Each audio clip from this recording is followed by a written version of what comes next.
Somtel بالشكر. وسلم أولاً وبقادنينا حفلة شرفت بدن قروحة بدن وأينوس وقبان قابسي شركة سومتل وأنا رنتي وحلو فرحه ومارتي إن آد مارتي لوجو هنوين هذا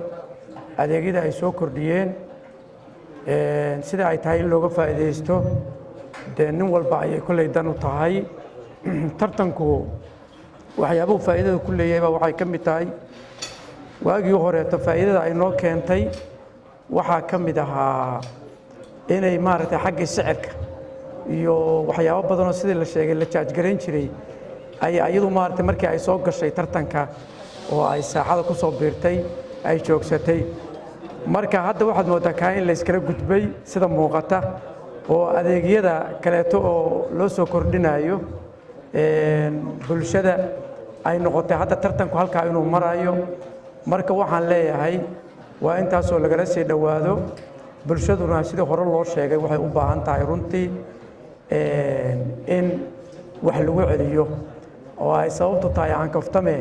waagii hore waxaan maqli jiray warniyo maxaad noo dhageysanaysaa hadalka miyaad naga gadaysaa mar haddii hadalkii ay noqotay in la gado waa ku faraxsanahay oo faa'iido badan buu keenay jabintana loo jabiyay mar hadduu nagu lacagoobay laakiin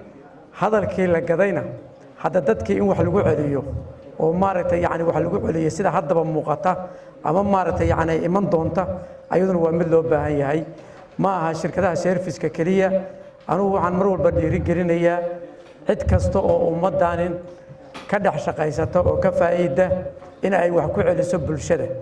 oo ay ka mid tahay ganacsatadu oo aan maaragtay bulshada loo turo marka waliba xilliyada maaragtay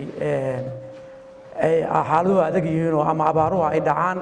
ama maaragtay waxyaabaha kale oo la midka inaan bulshada u turno marka kaligood ma ahane ganacsato ama ha noqoto oo trade ha sameeyo ama maaragtay service ha la sameeyo cid kasta oo bulshada ka faa'iideynaysa inay dib inay wax ugu celiso ay ugu talagasho waxaan aad iyo aad u codsan lahaa oo aan rabaa inaan halkan kaga faa'iideysto shirkadda Somtel Golis kuwa la mid ah xawaaladaha waxa hadda noogu daran oo baahida aan hadda leenahay wax laga qabto waxa weeye dhamaystirka isbitaalka in maaragtay aad qorataan qodobkaas ahmiyad la siiyo laga qayb qaato sidii maaragtay loo dhamaystiri lahaa isbitaalka waxa ka dhiman oo contribution laga geysto aad baad u salaamantihiin. Assalaamu calaykum waraxmatullaahi.